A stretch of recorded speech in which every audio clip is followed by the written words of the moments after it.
نحمده ونصلي على رسوله الكريم اما بعد فاعوذ بالله من الشیطان الرجیم بسم اللہ الرحمن الرحیم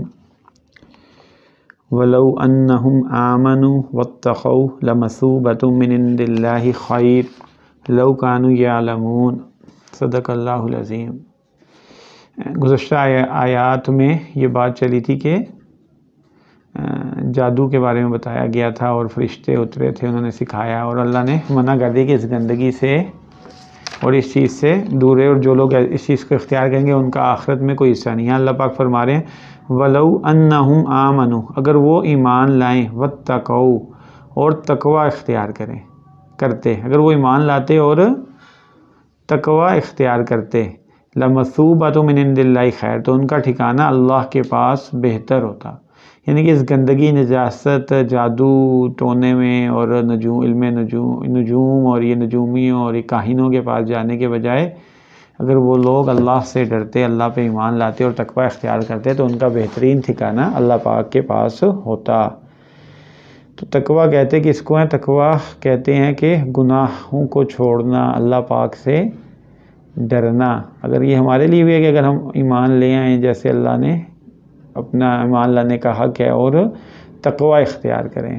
اچھا، تقوی کے بارے میں ہمارے یہاں ایک غلط فہمی بھی پائی جاتی ہے کہ تقوی کا اصل مفہوم ہے کہ گناہوں کو چھوڑنا،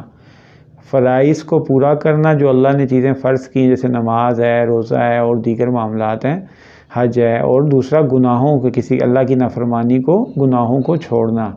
اور اس کے ساتھ ساتھ نوافل کا اہتمام بھی ہو جائے، ذکر الہی کا اہتمام بھی ہو جائے تو نور علی نور ہے۔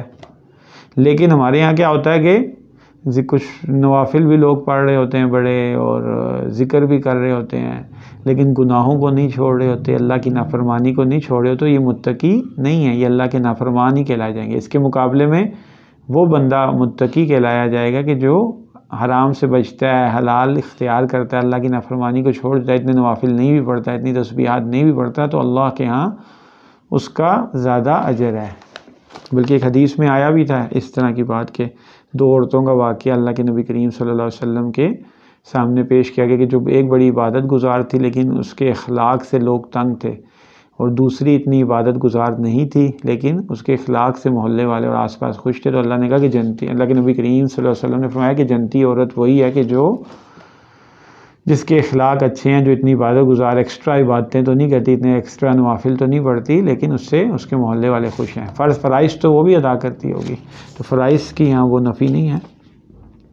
تو اللہ فرما رہے ہیں، تو اللہ تعالیٰ ہمیں بھی فرما رہے ہیں کہ اگر ہم ایمان لے آئیں، ہمارے لیے بھی ہے تو ہمارے لیے بہترین ٹھکانہ ہے اللہ کے پاس۔ لو کانوا یعلمون، کاش کہ وہ جانتے، اور کاش کہ ہم جانتے کہ ہم اگر ایسے کریں گے تو ہمارے لیے بہترین ٹھکانہ ہوگا۔ آگے اللہ فرما رہے ہیں یا ایھا الذین آمنوا، اے ایمان والوں۔ یہ بھی عجیب اللہ پاک کا خطاب ہوتا ہے، یہ کوئی خاص بات، ایمان والوں، کتنا پیارا محبت بڑا خطاب ہے نا، جیسے انسان کسی بچے سے کہتا ہے اے میرے بیٹے، اے میرے بچے۔ تو اللہ پاک جب ایسے خطاب کرتے ہیں تو مومنین سے تو بڑی توجہ سے سننا چاہیے، کسی چیز سے منع کر رہے ہیں یا کوئی سمجھا رہے ہیں بات تو اس کو بڑی ہی توجہ سے اور اس کو لینا چاہیے۔ محبت بڑا خطاب ہے اللہ نے دیا ہے، مسلمانوں کے لیے خاص ہے کہ یہ لا تقولوا راعنا، تم راعنا کا لفظ مت کہو، وَقُولُوا انظُرْنَا، مگر اس کی جگہ انظرنا کا لفظ کو۔ یہاں راعنا، یہ جو آپ کے سامنے بھی آ رہا ہے، موبائل پہ بھی آ رہا ہوگا کہ راعنا یعنی کہ ہماری رعایت کیجئے، کیونکہ جب بھی یہ جمع ہوتے تھے یہ یہودیوں کا ایک طریقہ کار تھا کہ اللہ کے نبی کریم صلی اللہ علیہ وسلم کی مجلس میں جاتے تھے، بیٹھتے تھے، یا منافقین تو کیا کرتے تھے کہ راعنا ایک لفظ ادا کرتے تھے جس کا مطلب ہوتا ہے ہماری رعایت کیجیے، یعنی یہ بات دوبارہ سے ہمیں سمجھا دیجیے، اچھی طرح ہمیں صحیح سمجھ نہیں آئی ہے، اس طرح کی بات کرتے تھے۔ بظاہر اس کا اچھا معنی مراد ہے، لیکن عبرانی زبان میں یہ گندے اور برے معنی میں آیا ہے، یا اس طرح زبان کو مروڑ کے راعنا یا عین کے بعد یا لے آتے تھے، جس کا مطلب ہوتا تھا کہ بربادی، برے معنی میں استعمال ہو جاتا تھا اس کا۔ تو اللہ کے ان کی دیکھا دیکھی، کیونکہ مسلمان بھی سمجھتے تھے رائنا کا لفظ جو ہے اچھے معنی میں ہے، تو وہ بھی دیکھا دیکھی بولنے لگے، تو یہ بڑے خوش ہوتے تھے یہودی کہ دیکھو ہم تو ان کے سامنے بیٹھ کے ان کا مذاق اڑاتے ہیں نعوذ باللہ، اور یہ مسلمان بھی ہمارے ساتھ ہو گئے ہیں، شامل ہو گئے ہیں، ان کو پتہ بھی نہیں چلتا کہ ہماری کیا ٹیکنیک کریں گے۔ اللہ تو سب جانتے ہیں ان کے دلوں کے حال اور ان کی حرکتوں کو، تو اللہ نے فرمایا اقول انظرنا، اللہ نے کہا کہ رائنا کا لفظ استعمال نہ کرو، کیونکہ یہ ان کی یہودیوں کی شرارت کے طور پہ استعمال کرتے ہیں، غلط معنی میں مراد لیتے ہیں۔ تو انظرنا کا لفظ استعمال کرو کہ ہماری طرف متوجہ ہوں یا ہمارا خیال کریں، تو اس کا مترادف لفظ اللہ کے نبی کریم اللہ نے سکھا دیا۔ واسمعوا، اور آگے کیا فرمایا کہ غور سے سنو،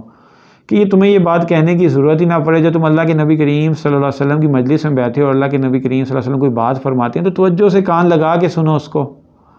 تو تمہیں تو اتنی توجہ کے ساتھ سننی چاہیے کہ تمہیں دوبارہ پوچھنا ہی نہیں چاہیے کہ ہمیں دوبارہ سمجھا دیجیے یا دوبارہ بتا دیجیے۔ تو اللہ نے کہا وَلِلْكَافِرِينَ عَذَابٌ أَلِيمٌ، اور یہ کافر جو حرکتیں کر رہے ہیں ان کے لیے دردناک عذاب ہے۔ یہاں ایک بات اور بھی پتہ چلتی ہے کہ کوئی جائز چیز کئی دفعہ چھوڑ دی جاتی ہے اس وجہ سے کہ کہیں اس کی وجہ سے فتنہ پھیلنے کا اندیشہ ہوتا ہے، وہ غلط معنی میں استعمال ہوتی ہے۔ کئی دفعہ سچ بولنا بھی فتنہ فساد کا سبب بنے تو وہاں سچ بھی نہیں بولنا چاہیے۔ تو ایسی جگہ پہ جہاں پہ کوئی فتنے کا سبب بن رہا ہو تو وہاں سچی بات اور کھری بات اور کوئی جائز امر بھی چھوڑ دینا چاہیے، اس کو رک سکتے ہیں، اس سے رک جانا چاہیے تاکہ لوگ اس سے، عوام یا جاہل لوگ اس سے غلط، جیسے اللہ کے نبی کریم صلی اللہ علیہ وسلم نے فرمایا کہ جب میرا دل چاہتا ہے کہ یہ جو مشرکین نے جب بیت اللہ بنایا تھا تو جہاں قریش نے بنایا تھا تو انہوں نے